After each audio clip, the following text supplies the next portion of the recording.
मैंने देखा ये। तो सबसे पहले तो चलो ठीक है, डिज़ाइन ठीक है।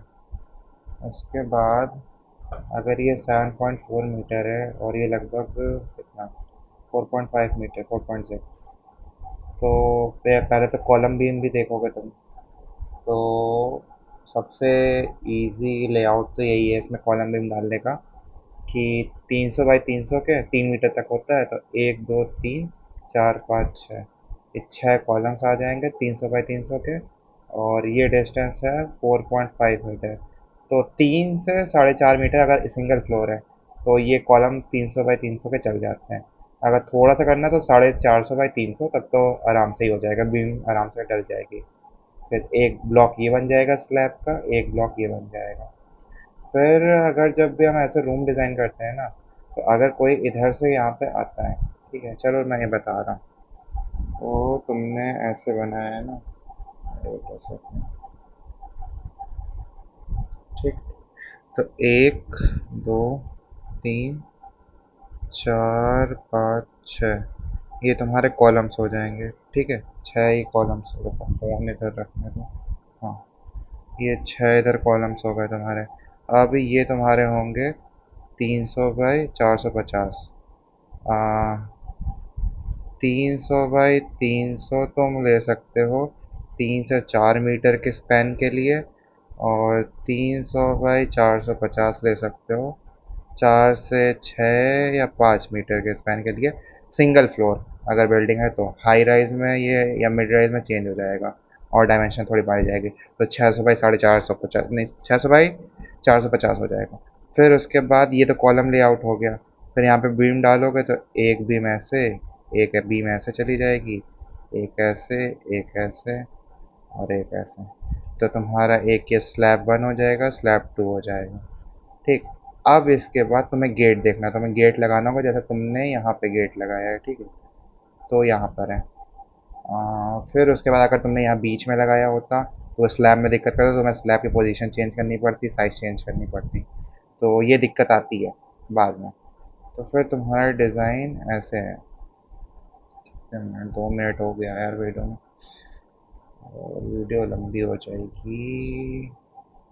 आ, आ, ये तुम्हारा बेड है, ये तुम्हारा टीवी है, ये प्लांट है, ये क्लोजेट है, बाथ और डब्ल्यूसी, और ये बेसमेंट, ठीक है। तो सबसे पहली चीज़ होती है, इधर देखो, हाँ, बेड। सबसे पहले चीज़ होती है कि अगर जो तुम्हारी मेन एंट्री है, ठीक है, मेन एंट्री की डोर है, स्केचिंग माइंड मत करना, मेरी स्केचिंग बहुत बेकार है। हाँ, तो सर जो एंट्री होती है, एंट्री, और तुम्हारे यहाँ का गेट क्या दिया तुमने, ऐसे दिया है और ऐसे दिया है। तो यहाँ से यहाँ का डिस्टेंस सबसे क्लोज होना चाहिए। मान लो तुम ऐसे घुस रहे हो, तो यही वॉशरूम हो जाए तो वहाँ पे गेट हो जाए। तो एंट्री टू द रूम और वॉशरूम सब जितना कम हो सकता है उतना होना चाहिए। तो और चलो ठीक है, ये बता रहा हूँ। तो ये कम होना चाहिए। अगर मेरे को करना होता तो मैं डोर यहाँ दे देता, ऐसे ऐसे डोर देता, यहाँ एंट्री। दूसरी चीज़ ये, जैसे तुम डोर खोलोगे तो ये सामने बेड दिख रहा, सामने बेड नहीं होना चाहिए, मतलब कि मतलब ऐसे होता तो है जनरली, लेकिन मोर कंफर्टेबल होता है कि जिधर से बेड की डायरेक्शन है उसके उल्टी तरफ रखो, ठीक। तो अगर मान लो यहाँ से एंटर कर रहे हैं, बेड को मैं थोड़ा सा साइड में डाल देता, ठीक है। यहाँ पे साइड टेबल हमेशा रहती है, ठीक। तो ये तुम्हारा बेड हो गया, ये साइड टेबल है, ये यहाँ से रख दिया, ठीक। यहाँ पे टीवी हो गया। यहाँ पे तुम्हारा कोई एक स्टडी टेबल टाइप का या फिर लॉन्ज सोफ़ा सोफ़ा रख दो, यहाँ पे एक टेबल रख दो, उस पर काम कर लेगा। बाकी यहाँ पे 2 अलमीरा लगा दो, ठीक। अब रही बात वॉशरूम की, तुमने ऐसे बनाया है, दो ऐसे दिए हैं, ठीक है, ऐसे ऐसे। वॉक इन क्लोजेट का मतलब ये होता है कि एक अलग से दीवार को उसको सेपरेट नहीं करना होता।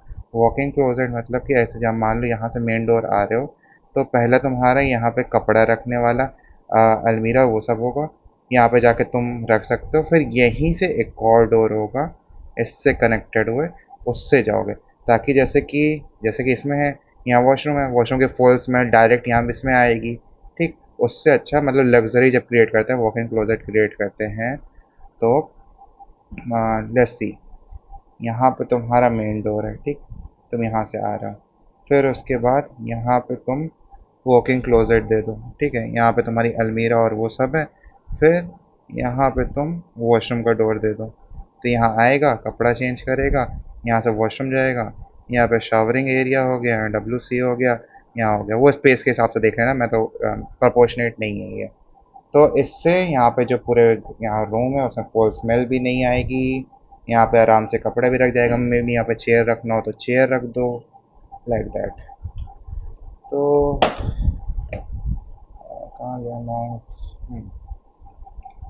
तो अगर ये बेड अगर यहाँ साइड में हो जाता और यहाँ से अगर डोर बंद है, ठीक, और यहाँ पे लार्ज विंडो दे दो, अगर फ्लोर है तो यहाँ पे आराम से पूरा सा बड़ा सा ग्लास विंडो आ गया, उससे रोशनी आ जाएगी।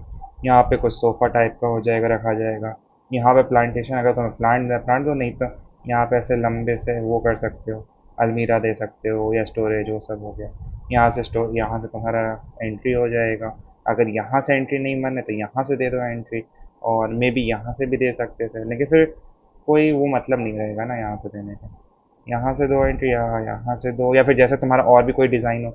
मान लो तुम यहाँ से एंट्री दे रहे हो, ये बेड यहाँ पे रखा हुआ है, और वॉशरूम तुम्हारा ऐसे है, तो डायरेक्ट एंट्री वॉशरूम, और इधर पूरा बेडरूम, और यहाँ पे तुम्हारा इतना स्पेस, तुम्हारा बेडरूम और हो जाएगा। जैसे कि मैं ऐसा बोल रहा हूँ, ऐसे यहाँ से अगर एंट्री दे रहे हो, इतना तुम, वॉशरूम और वॉकिंग क्लोजेट है, ठीक है, एंट्री इधर से या इधर से जैसे भी, तो यहाँ पे आके तुम्हारा ऐसे वॉशरूम और वॉकिंग क्लोजेट ये दोनों हो गया। तुम यहाँ घुसोगे, यहाँ यहाँ पे भी ये स्पेस रहेगा, तो यहाँ पे चप्पल वप्पल या जूते और शू रैक हो गया। फिर उसके बाद तुम्हारा यहाँ पे एंट्री है ना, तो यहाँ पे काइंड ऑफ बेड या ऐसे, या ये मैं ज़्यादा ले लिया थोड़ा कम, तो यहाँ पे ऐसे अगर तुम्हें वॉल से सटा के बेड देना, कई सेट होते हैं, कॉम्फी रहता है, तो वैसे दे दो। फिर उसके बाद यहाँ पे बड़ी सी ग्लास वॉल दे दो, यहाँ पे सिटिंग स्पेसेस दे दो, ताकि कोई आए जिसको बैठना हो यहाँ पे आके बैठे, सोना है सो जाए। तो इसके डायमेंशंस देख लेना, क्योंकि सबसे पहले तो वही होता है, सबसे आसान होता है, पिक्चर डाउनलोड कर लो और वो, ठीक। अब मैं ऑटो कैड वाला बताता हूँ।